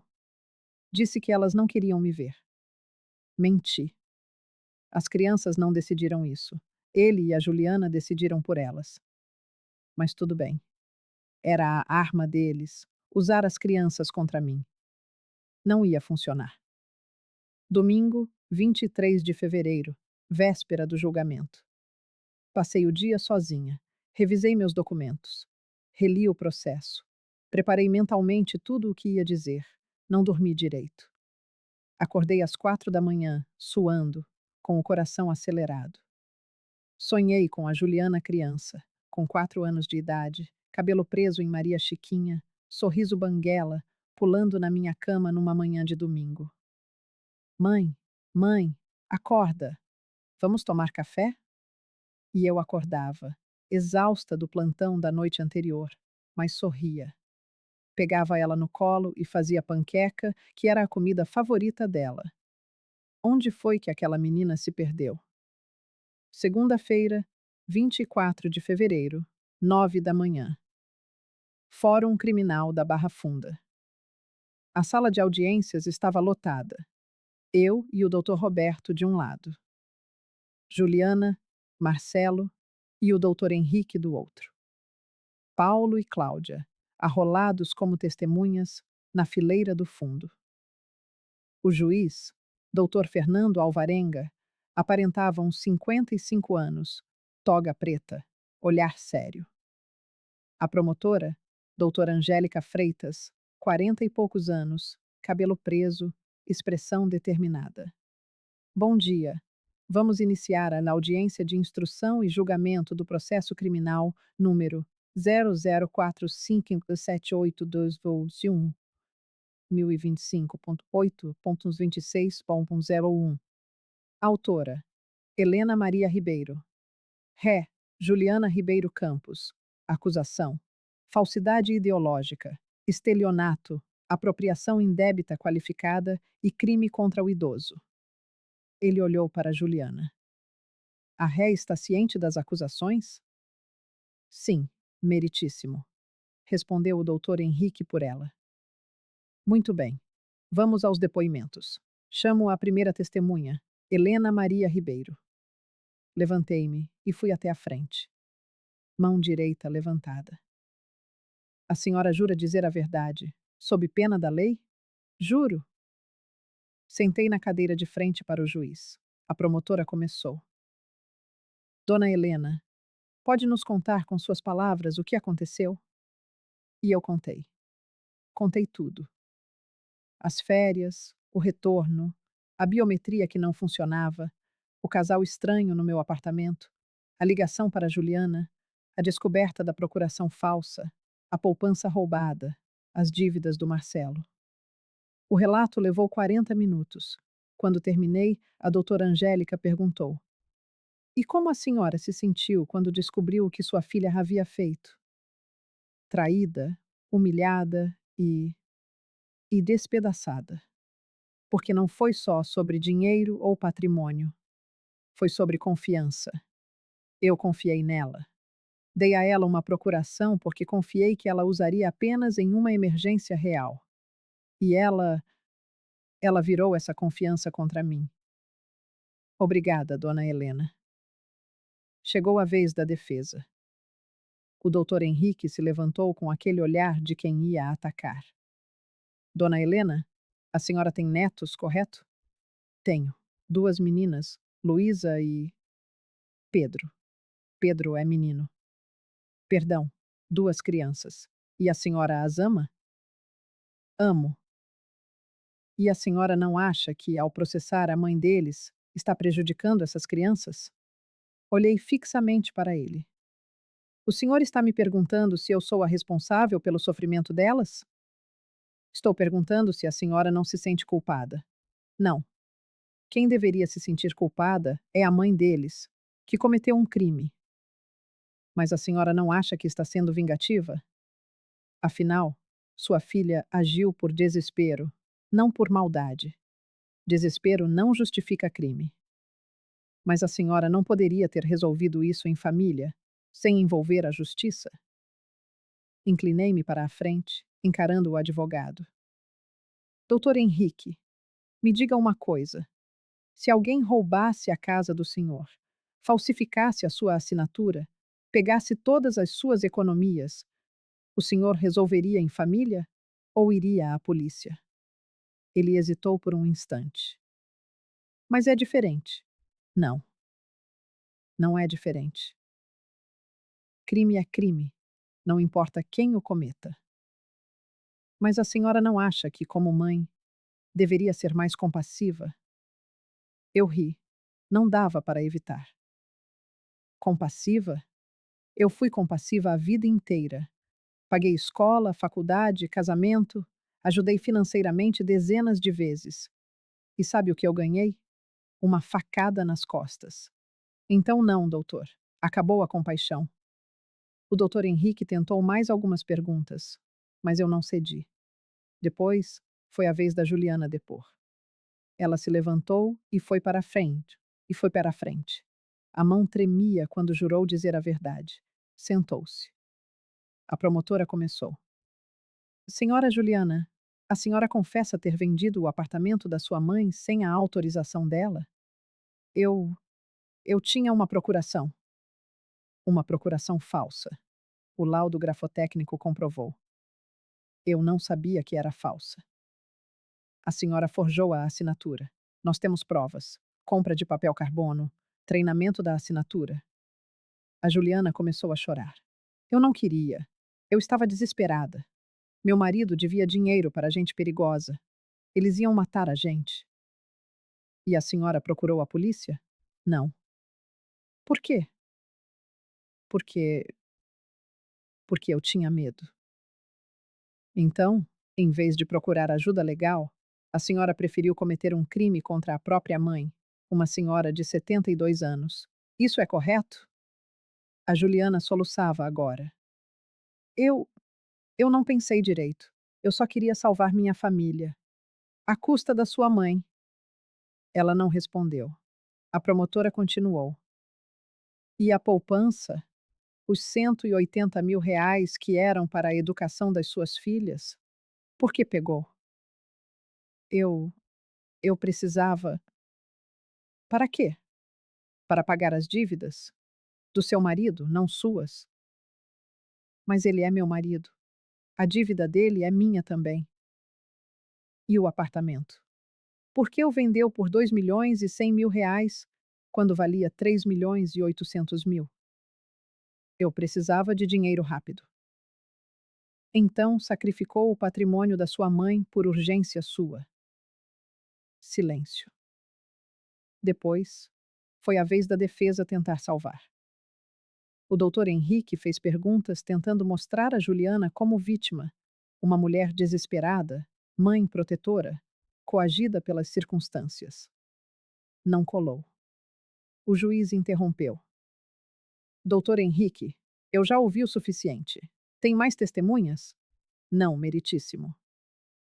Então vamos aos debates finais. A promotora falou primeiro. 15 minutos resumindo o caso, as provas, a gravidade. Depois o doutor Henrique, outros 15 minutos tentando minimizar, pedir clemência. O juiz acenou. Vou me retirar para deliberar. Aguardem. Ele saiu. Ficamos ali esperando. 30 minutos de silêncio pesado. A Juliana chorando baixinho. O Marcelo segurando a mão dela. Eu, imóvel, olhando para frente. O juiz voltou, sentou-se, pegou os papéis e começou a ler. Após análise detalhada dos autos, testemunhos e provas apresentadas, verifico que: 1. A assinatura da procuração é comprovadamente falsa, conforme laudo pericial. 2. A ré agiu com premeditação, conforme evidenciado pela compra de materiais específicos para falsificação. 3. A ré causou dano material e moral à vítima, uma senhora de 72 anos, em clara violação ao Estatuto do Idoso. 4. Não há atenuantes que justifiquem a conduta da ré. Desespero financeiro não é justificativa legal para crime. Portanto, julgo procedente a ação e condeno a ré, Juliana Ribeiro Campos, por falsidade ideológica, 2 anos de reclusão, estelionato, 3 anos de reclusão, apropriação indébita, 2 anos de reclusão. Com a qualificadora de crime contra idoso, aumento de 1/3. Pena total: 9 anos e 4 meses de reclusão em regime fechado. Além disso, a ré deverá devolver 180 mil reais à vítima, corrigidos, em conta bloqueada para as netas. Pagar indenização por danos morais, no valor de 150 mil reais. Arcar com as custas processuais. A prisão será cumprida imediatamente. Oficiais, façam a detenção. 2 policiais se aproximaram da Juliana. Ela gritou: Não! Por favor! Minhas filhas! Eles colocaram as algemas. O Marcelo tentou segurá-la. Juliana! Os policiais o afastaram. A Juliana olhou para mim, um olhar de puro ódio. Eu te odeio. Você destruiu minha vida. Eu te odeio. Os policiais a levaram para fora, o grito dela ecoando no corredor. Eu te odeio. Eu te odeio. Eu te odeio. Até sumir. Silêncio. O juiz olhou para mim. Senhora Helena, está tudo bem? Assenti. Não conseguia falar. Saí do tribunal, pernas bambas. Do lado de fora, o doutor Roberto me esperava. Helena, eu preciso ir para casa. Quer que eu a leve? Não, eu quero ficar sozinha.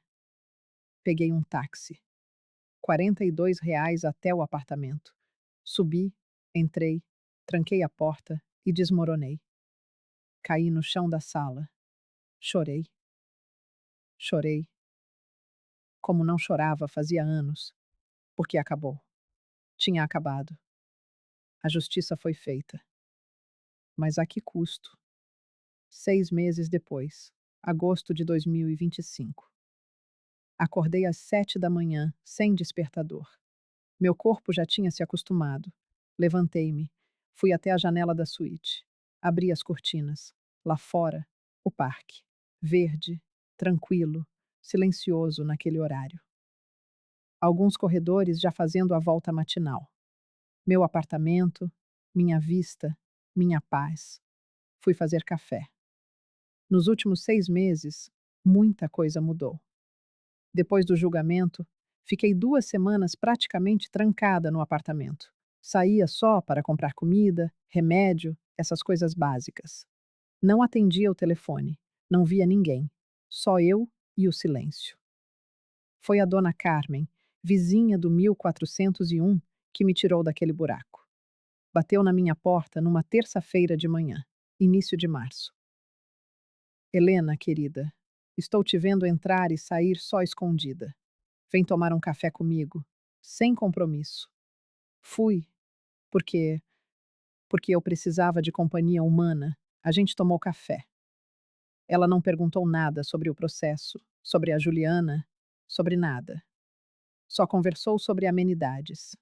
O tempo, as plantas dela, a receita nova que tinha testado. Foi bom. Comecei a ir lá toda semana. Terças e quintas, 10 da manhã. Virou rotina. Em abril, a dona Carmen me chamou para o grupo de alongamento dela. Vem, Helena. Faz bem para o corpo e para a cabeça. Fui. Segunda, quarta e sexta. 8 da manhã, no salão de festas do prédio. 10 senhoras. Instrutor pago pelo condomínio. Aula gratuita.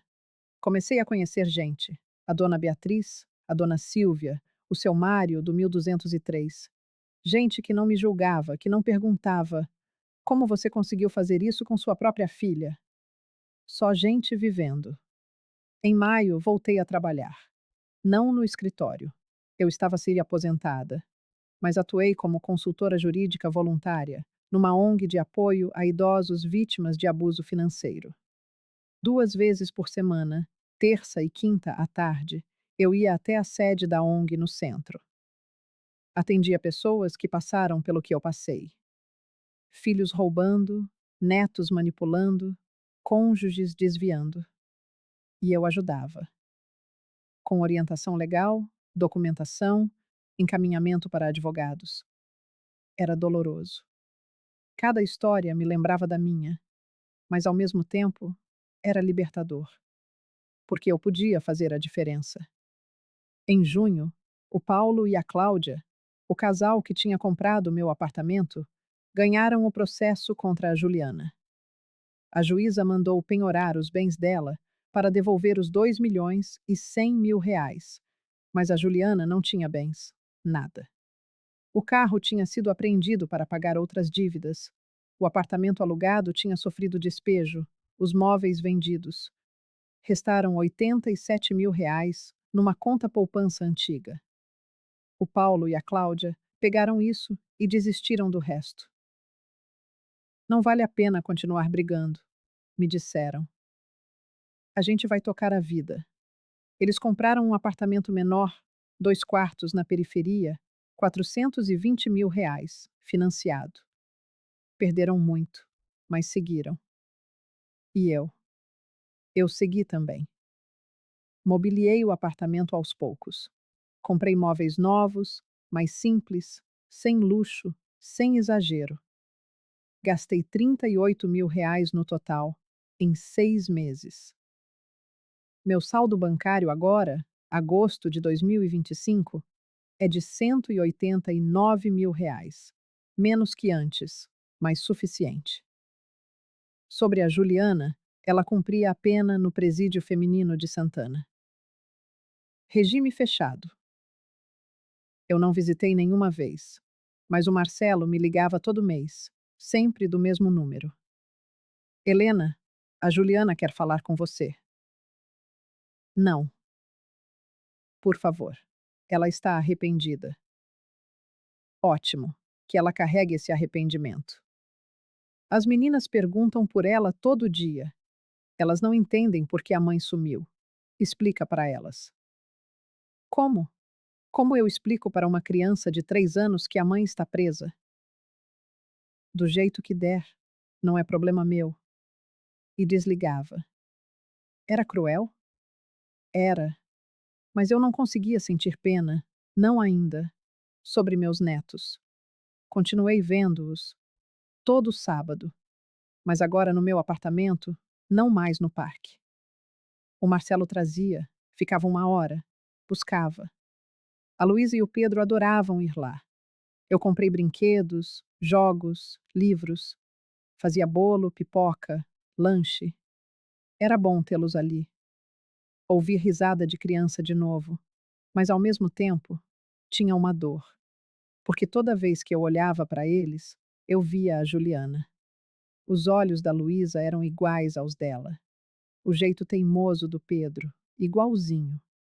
E dói, porque eu amava meus netos, mas eles eram filhos dela. E como separar isso? Em julho, a Luísa perguntou: Vovó, onde está minha mãe? Eu estava preparada. Tinha ensaiado a resposta com a terapeuta. Sim, eu comecei terapia em abril. R$ 280 por sessão, toda quarta. Sua mãe. Sua mãe fez uma coisa errada. E quando a gente faz coisa errada, tem consequência. Então ela está num lugar onde ela precisa ficar por um tempo. Que lugar? Um lugar longe. Ela volta? Volta. Mas vai demorar. Quanto? Calculei. 9 anos e 4 meses. Com boa conduta, sairia em 6 anos. Bastante tempo. Você está brava com ela. Respirei fundo. Estou muito brava. Por quê? Porque ela me machucou. Ela bateu em você? Não, mas machucou de outro jeito. A Luísa ficou pensativa. Depois disse: Eu também fico brava com ela às vezes, quando ela grita comigo. E você perdoa depois? Sim. Por quê? Porque ela é minha mãe. Olhei para aquela criança de 3 anos me dando lição de perdão. Você é esperta, sabia? Ela sorriu e voltou a brincar. Mas aquela frase ficou martelando na minha cabeça. Porque ela é minha mãe. E você? Como você decide perdoar alguém que te machucou profundamente? Existe um momento certo? Ou é só quando o coração cansa de doer? No final de julho, recebi uma carta da Juliana. Manuscrita, papel simples, letra trêmula. Abri, li. Mãe, faz 6 meses que estou aqui. 6 meses olhando para o teto de concreto do meu cubículo, dormindo em beliche de metal, comendo comida fria em bandeja de plástico. E a cada dia eu penso: eu mereço. Eu mereço estar aqui. Porque o que eu fiz foi horrível. Eu sei que desculpas não mudam nada. Sei que arrependimento é palavra fácil de escrever. Mas eu preciso que a senhora saiba. Eu realmente me arrependo. Todo dia. A terapia obrigatória aqui? Sim, tem terapia. Me fez entender coisas que eu não queria ver. Eu usei a senhora mãe. Usei a vida inteira. Quando eu pedia dinheiro e a senhora dava, eu não via como ajuda. Via como direito. Como se a senhora devesse porque era minha mãe. Quando eu casei com o Marcelo e a senhora disse que ele não prestava, eu fiquei furiosa. Não porque a senhora estava errada, mas porque a senhora estava certa. E eu não queria admitir. Quando ele começou a me afundar em dívidas, eu sabia que devia terminar, mas não tive coragem. E em vez de encarar o problema, eu o joguei para cinchar a senhora. E agora? Agora eu perdi tudo. Perdi você, perdi minha casa, perdi meus filhos. Eles me visitam uma vez por mês, mas é diferente, né? Perdi minha liberdade. E a pior parte: eu fui quem causou isso. Não foi você, não foi o juiz, não foi o sistema. Fui eu. E isso é a parte mais difícil de aceitar. Mas estou aceitando. E estou mudando. Devagar. Muito devagar. Mas estou. Faço terapia 2 vezes por semana. Estudo à distância. Comecei uma pós em Direito da Família pelo EAD da faculdade. Trabalho na biblioteca da penitenciária. Não bebo, não brigo, sigo as regras. Porque eu quero mudar. Quero sair daqui e ser uma pessoa melhor. Uma mãe melhor. E quem sabe, talvez, uma filha melhor. Não estou pedindo perdão. Ainda não, porque sei que não mereço. Só queria que a senhora soubesse. Eu entendi. Entendi porque a senhora fez o que fez. E obrigada. Obrigada por não me deixar sair ilesa. Obrigada por me ensinar que ações têm consequências.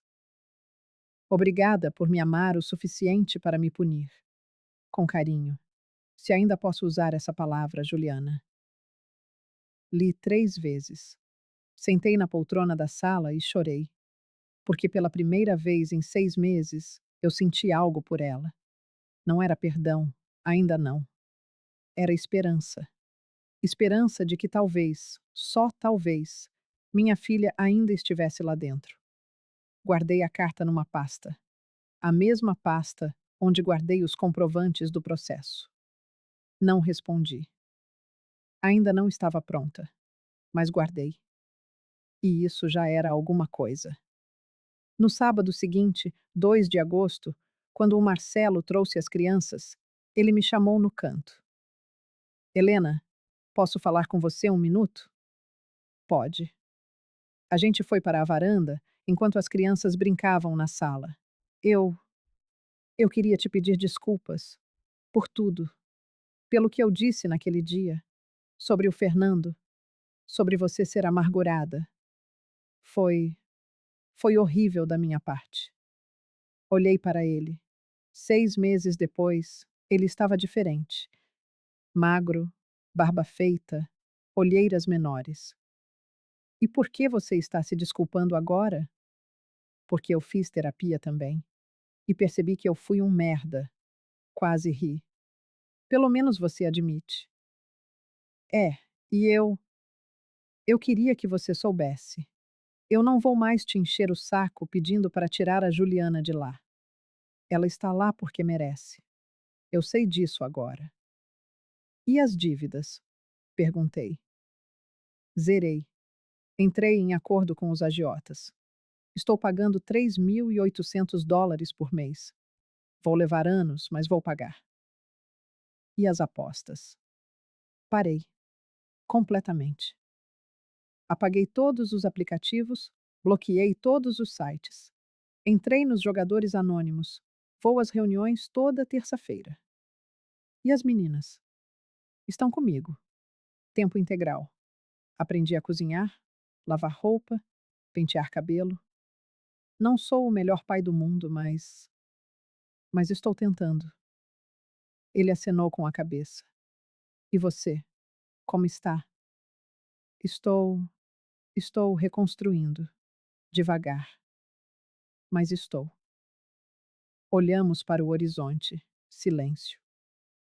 Depois, ele perguntou: você acha que um dia você vai perdoá-la?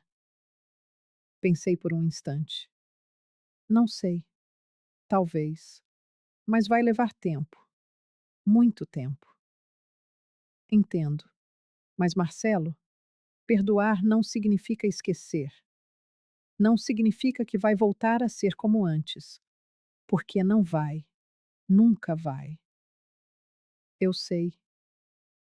Mas se um dia eu perdoar, vai ser com limites, com regras, com vigilância. Entendeu? Entendi. Voltamos para a sala. As crianças estavam desenhando. Vovó, vovó, olha o que eu fiz. A Luísa mostrou um desenho. 4 palitinhos. Somos eu, o Pedro, você e a mamãe. Peguei o desenho. Olhei. 4 palitinhos de mãos dadas. Está lindo, meu amor. Posso levar para mostrar para a mamãe? Pode. Ela guardou com cuidado na mochila. E eu pensei: essas crianças ainda acreditam que a gente pode voltar a ficar de mãos dadas. Será que pode? Setembro de 2025, um ano depois do início de tudo. Sentei-me na varanda do apartamento, café quente na mão, vendo o sol nascer. Fiz um balanço. Financeiro. Saldo atual: R$ 189.000. Apartamento. Recuperado e quitado. Valor de mercado: R$ 3.800? Não, muito mais que isso. Dívidas: zero. Dívidas emocionais: zero. Terapia: em andamento, progredindo, amizades reconstruídas. Dona Carmen, o pessoal do alongamento, a equipe da ONG. Família: complicado. Relação com os netos: boa. Com Juliana: em pausa. Com Marcelo: neutra. Saúde: física: melhor do que há um ano. Alongamento 3 vezes por semana, caminhadas diárias. Mental: estável, terapia ajudando, antidepressivo leve quando necessário. Propósito: trabalho voluntário na ONG, 2 vezes por semana. Leitura retomada: 3 livros por mês. Vida social: moderada, mas presente. Não era perfeito, mas era meu e era digno. Em outubro, 7 meses depois da prisão, a Juliana me mandou outra carta, mais curta dessa vez. Mãe, tenho uma audiência de progressão de regime em dezembro. Se der certo, passo para o semiaberto. Posso sair de dia para trabalhar e estudar. Não estou pedindo nada, só queria que soubesse. Continuo tentando ser melhor. Todo dia. J. Guardei junto com a outra, e pela primeira vez pensei em responder. Mas ainda não. Ainda não. Em novembro, fui visitar a ONG num dia diferente, quinta-feira de manhã. Quando cheguei, havia uma senhora na sala de espera. Uns 75 anos, magra, olhos vermelhos. A coordenadora me chamou. Helena, essa é a dona Irene. A filha dela limpou a conta bancária dela. R$ 240.000. Tudo o que ela tinha. Sentei-me com a dona Irene. Ouvi a história dela, tão parecida com a minha. No final, ela perguntou: a senhora acha que eu estou errada? De processar minha própria filha? Segurei a mão dela. Não, você não está errada. Você está se protegendo. E isso não te faz má pessoa. Te faz forte. Ela chorou. Mas e se eu me arrepender depois? Se arrepender, a gente lida com isso. Mas pelo menos você vai saber que não deixou barato, que você se defendeu. Ajudei-a com a documentação. Orientei sobre os passos legais. Indiquei advogado. E quando ela foi embora, mais calma, mais firme, eu senti paz. Porque era isso. Eu tinha transformado minha dor em propósito. Dezembro de 2025. Um ano e um mês depois do início de tudo. Natal. Passei com os netos. O Marcelo os trouxe na manhã do dia 25. A gente almoçou junto. Peru? Sim, eu aprendi a fazer. R$ 186, o preço do peru. Farofa, arroz, salada. As crianças abriram os presentes. Uma boneca para o Pidgeotto para Luísa, R$ 180. Lego para o Pedro, 240. Eles riram, brincaram, bagunçaram meu apartamento recém-arrumado. E eu amei cada segundo. Às 6 da tarde, o Marcelo foi buscá-los. Tchau, vovó. Eles acenaram. Tchau, meus amores. Ano novo, a gente se vê de novo. Eles foram embora.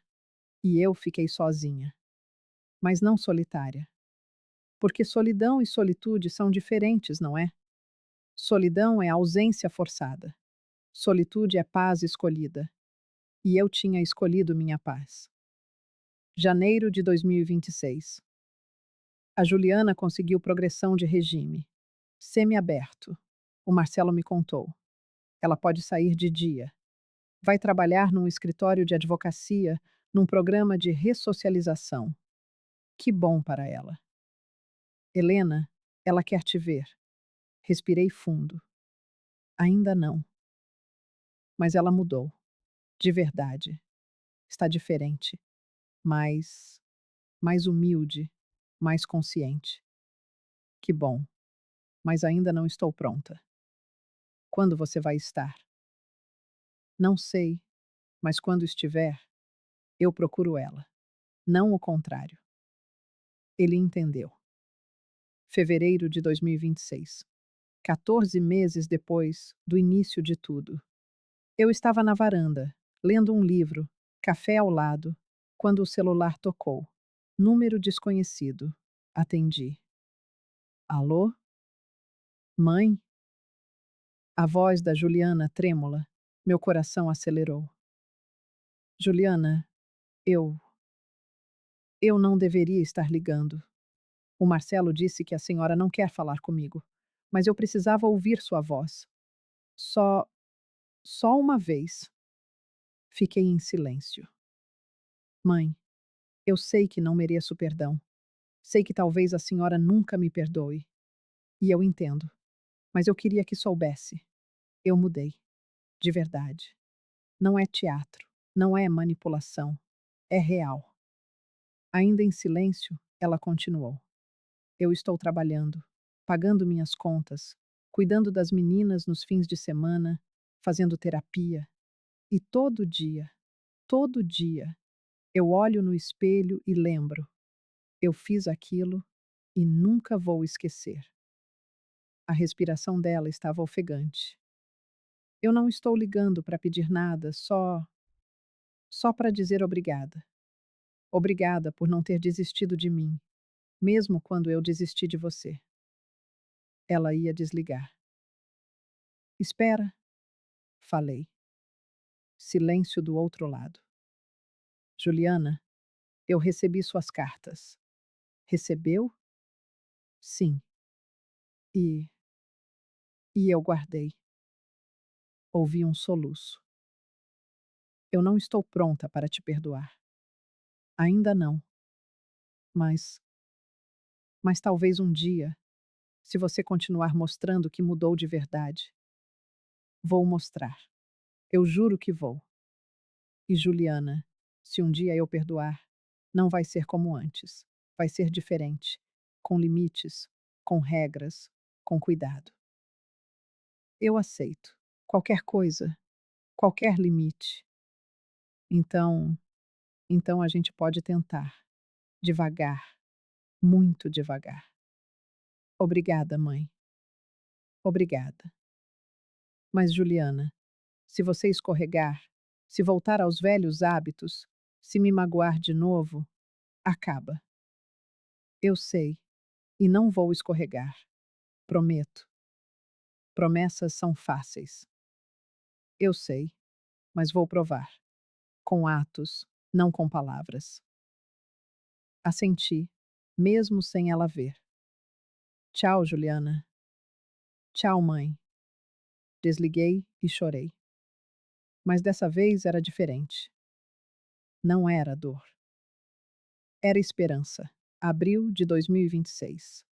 17 meses depois do início de tudo. Encontrei-me com a Juliana presencialmente, pela primeira vez desde o julgamento, num café neutro. Não na minha casa, não na dela. Ela chegou pontual, magra, cabelo preso, roupa simples. Sentou-se na minha frente. Oi, mãe. Oi. A gente ficou em silêncio por um tempo. Depois, ela começou. Eu. Eu trouxe uma coisa para você. Tirou um envelope da bolsa, colocou na mesa. Abri. Dentro, R$ 8.000 em dinheiro. É a primeira parcela dos R$ 180.000 que eu roubei. Vou pagar R$ 2.000 por mês. Vai levar 7 anos e meio, mas vou pagar cada centavo. Olhei para o dinheiro, depois para ela. Juliana, você ganha quanto agora? R$ 3.200 por mês. E tira R$ 2.000 disso para me pagar? Sim. Como você vive? O Marcelo me ajuda. E eu? Eu corto supérfluos. Não saio. Não compro roupa. Só o essencial. E as meninas? Elas também têm comida, roupa, escola. O resto, o resto fica para depois. Peguei o envelope, estendi de volta. Não quero. Ela piscou confusa. Como assim? Pegue esse dinheiro e abra uma conta poupança para os seus filhos, para os estudos deles, para os sonhos deles. E quando eles completarem 18 anos, você conta para eles. Conta tudo. O que você fez, como pagou. E deixe eles decidirem o que fazer com esse dinheiro. Mas, mãe, Juliana, eu não preciso desses R$ 2.000 por mês, mas suas filhas precisam de uma mãe que prioriza o futuro delas. Ela pegou o envelope de volta, chorando. Obrigada. E, Juliana, se você realmente quer fazer as pazes comigo, continua melhorando. Continua sendo essa pessoa nova. E talvez em alguns anos, a gente volte a ser mãe e filha. Alguns anos? Ou talvez nunca? Ainda não sei. Mas o que eu sei é: eu estou disposta a tentar, se você estiver. Estou. Eu juro que estou. Tomamos café. Conversamos sobre amenidades. As crianças, o trabalho dela, meu voluntariado. Não foi como antes. Tinha uma distância, um cuidado. Mas era um começo. Setembro de 2026. 2 anos depois do início de tudo. Sentei na varanda. Mesma poltrona. Mesmo café. Olhei para a cidade lá embaixo e pensei: valeu a pena? Todo o sofrimento, todo o processo, todo o distanciamento. Valeu? A resposta é sim, porque eu aprendi. Aprendi que família não é desculpa para abuso.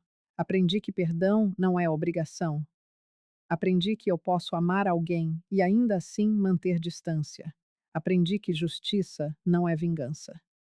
E aprendi que recomeçar, mesmo aos 72 anos, é possível. Hoje, setembro de 2026, minha vida é assim. Financeiramente estável, R$ 210.000 na poupança, recuperei um pouco com economia.